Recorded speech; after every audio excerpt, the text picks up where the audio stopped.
Yarny friends, it is Rachel here with Yarn at Play Crochet. So today I am doing an in-depth yarn review of Ice Yarn's Ambient. Ambiente? I'm going to call it Ambient because I'm not quite sure how to say that. So this yarn obviously has some lovely, lovely colors. It is a roving style yarn. It is classified as a 5 chunky yarn, which I think is correct. And there are, let me see here. This is a wool blend yarn, so it is 50% wool and 50% acrylic. You get 100 gram skein or 3.5 ounce skein of yarn. And on Ice Yarn's website, you get 4 in a pack. So when you order from Ice Yarns, you can only buy in packs. And this one comes in a pack of 4 for a total of 400 grams of yarn. Per skein, you're going to get 146 yards out of one skein or 134 meters. And they recommend using a 6mm needle. So I would say anywhere between a 6 and 7mm crochet hook will work this up really nicely.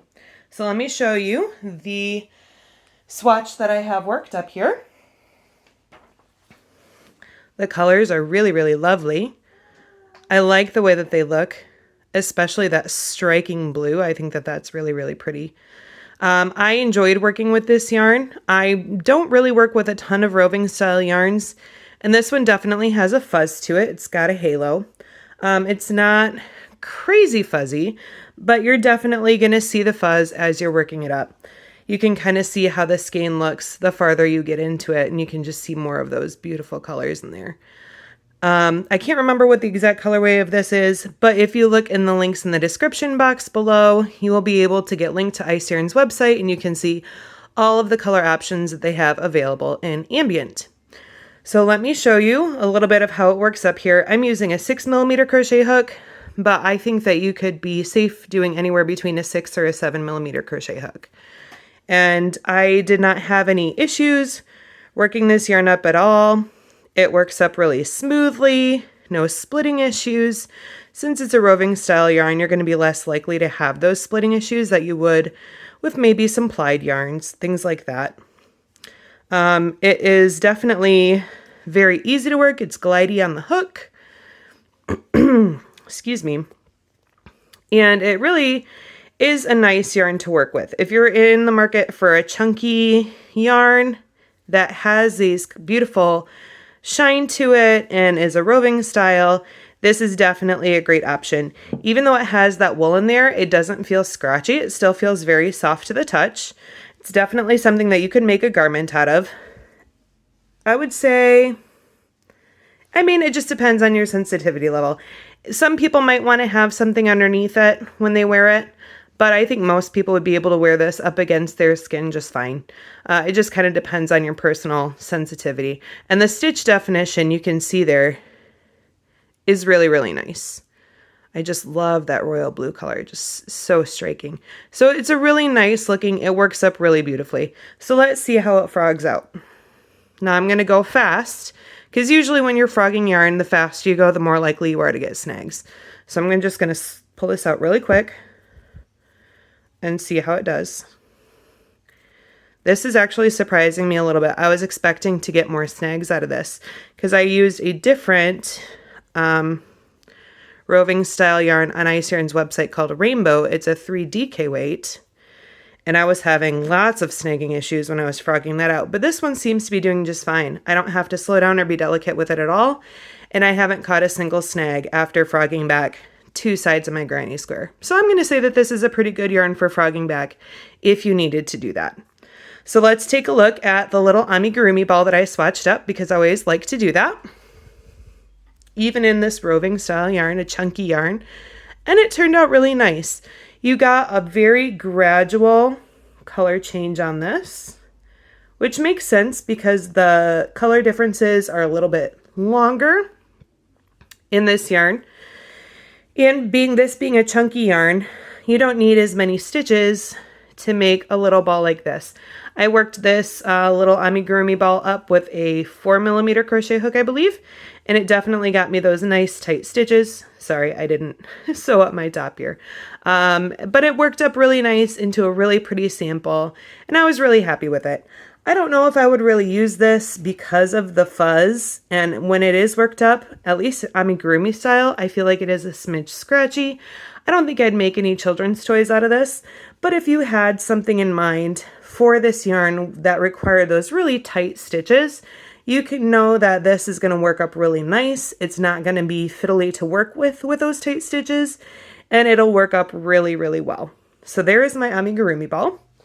And then I always do a hot wash, hot dry on my yarns, especially from Ice Yarn, because there are no wash care instructions on their website. So I always put the test through the worst possible case scenario. You accidentally threw it in on a hot wash and somehow it made it into a hot dry, and you are worried that it's going to come out destroyed. I want to see what that looks like. So this is my swatch that I washed on hot and threw in a hot dryer. And I would say that this withstood all of that reasonably well. Like, there's definitely some fuzzing. You can see that halo there, but it's not like it's turning into pills immediately. It's nothing that I feel like if that were to happen, I would be really upset about. This withstood really well. It's definitely going to have more fuzz, but I was very pleased with how this came out of that. I would not throw it in a hot wash and a hot dry again. But if that were to happen, your garment or your project will probably come out with a little bit of wear and tear, but nothing too dramatic that you feel like you just destroyed your piece. So that's good to know. I would probably recommend, if you wanted to machine wash, throwing this in a garment bag and doing a gentle cycle. Cold wash more than likely. You might be able to do a warm wash, but I'd just stick with cold because you don't really have to do a warm wash, I wouldn't think. So that would be my washing recommendation if you were to machine wash. Obviously, you can always hand wash anything that you create. And then as far as throwing this in the dryer, I mean, I would still recommend laying flat to dry, but if you wanted to, my dryer only dries things on hot. I have no temperature options because my dryer is just very old. But I think that if you put this on a very low temp through the dryer, it would probably come out okay. I would just be extra cautious just because whenever you're washing something that you've put so much time and effort into, I mean, it takes a little longer to dry, but really that's the only reason why you wouldn't do that. So I would just say lay flat to dry.